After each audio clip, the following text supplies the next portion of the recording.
2008 में एक book publish हुई थी, outliers the story of success. इसमें किसी भी फील्ड में एक्सपर्ट बनने के लिए 10,000 घंटों की प्रैक्टिस को ज़रूरी बताया गया था। लेकिन कुछ साल बाद इस थ्योरी को बकवास बताकर कचरे के डब्बे में फेंक दिया गया, क्योंकि एक्सपर्ट्स के अनुसार 10,000 आवर्स रूल में इंसान की काबिलियत, उसकी सीखने की क्षमता, उसके माहौल, उसकी परिस्थितियों के बारे में ज़्यादा बात नहीं की गई है।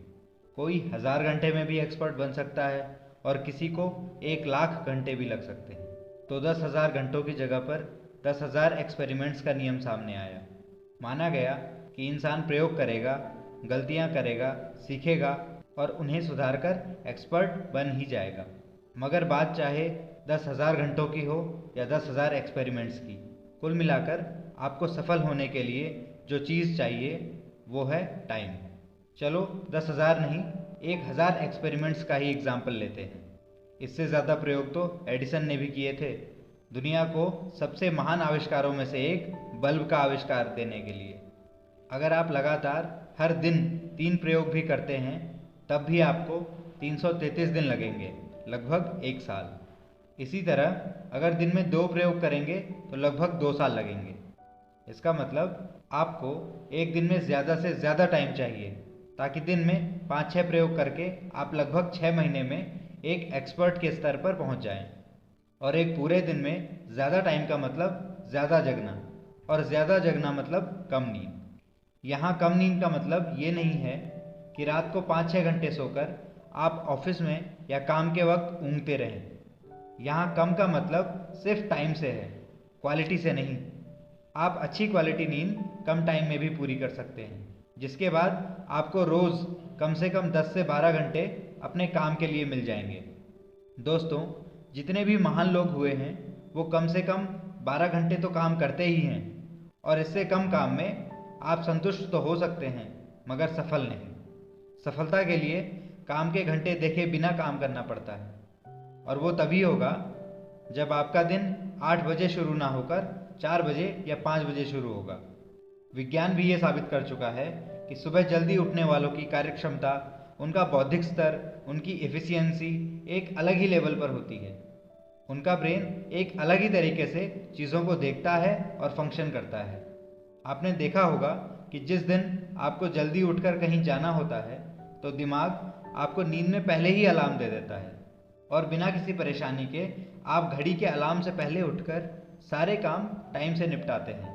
अब हम यहाँ क्या सीखते हैं, वो ये कि अगर हमारे पास कोई लक्ष्य ना हो, रोज़ का कोई ऐसा काम ना हो जो हमारे किए बिना होगा ही नहीं, तो हम उठेंगे नहीं। हमारे दिमाग को रोज़ के रूटीन कामों को करने के लिए कम टाइम चाहिए होगा, और वो हमें आलस में ही रखेगा। तो सबसे ज़्यादा ज़रूरी है अपने लिए कोई ऐसा काम ढूंढना जिसके लिए जल्दी उठने और रात को जल्दी सोने के लिए हम बहाने न ढूंढ सकें, जिसके लिए हम अच्छी नींद के साथ सौदा न करें। वो काम आपके बिजनेस से भी जुड़ा हो सकता है, आपकी फिटनेस से जुड़ा भी हो सकता है। वो काम सुबह उठकर सबके लिए नाश्ता बनाना हो सकता है, और अपने गार्डन की देखभाल करना भी, और अपने पालतू जानवर को घुमाना भी हो सकता है। सुबह उठकर आप पाएंगे कि आपका दिमाग एक अलग ही तरीके से सोचने लगेगा, और 10 बजने तक, जब तक बाकी लोग उठकर ऑफिस के लिए दौड़ लगा रहे होंगे, आप आराम से अपना आधा काम निपटा चुके होंगे। आपने एक बात और गौर की होगी, जब हम बहुत खुश होते हैं या प्रकृति के ज़्यादा पास होते हैं तो हमारी नींद जल्दी खुल जाती है, क्योंकि दिमाग में पूरी मात्रा में ऑक्सीजन जाती है और हम एकदम तरोताज़ा होकर जागते हैं। अब सवाल है कि 8 से 10 घंटे सोने वाले दिमाग को कैसे 4 से 5 घंटों पर लाएं। तो ये तो प्रैक्टिस का खेल है दोस्त। इतने सालों की प्रैक्टिस से तुम लगातार 10-10 घंटे सो रहे हो, तो इसे कम करने में भी कुछ हफ्ते या कुछ महीने तो लगेंगे ही। तो ऐसा करते हैं, पहले हम 9:30 बजे सोने की कोशिश करते हैं और सुबह 5:30 बजे जागते हैं। 2 हफ्ते ऐसा करने के बाद हम 10 बजे सोएंगे और 5 बजे जागेंगे। फिर 2 हफ्ते बाद हम 10:30 बजे सोएंगे और 4 बजे उठेंगे, और अंतिम चरण में हम सुबह 3:30 बजे उठने की कोशिश करेंगे। इसका मतलब अब हमारे पास सोने के बाद और बाकी रूटीन काम निपटाने के बाद भी 15 से 16 घंटे हमारे काम के लिए बचेंगे, और इतने में तो कोई भी तूफान ला सकता है। तो दोस्तों, अपने लिए कोई काम ढूंढो, अपनी लगन ढूंढो, उस पर फोकस लगाओ, और जब खुद से जल्दी उठने का कंपटीशन जीत जाओगे तो बाकी जो कॉम्पिटिटर दुनिया में हैं उनकी परवाह कौन करता है। जीवन में नए संकल्प और नई ऊर्जा के साथ मैं आपसे मिलूंगा अगले वीडियो में।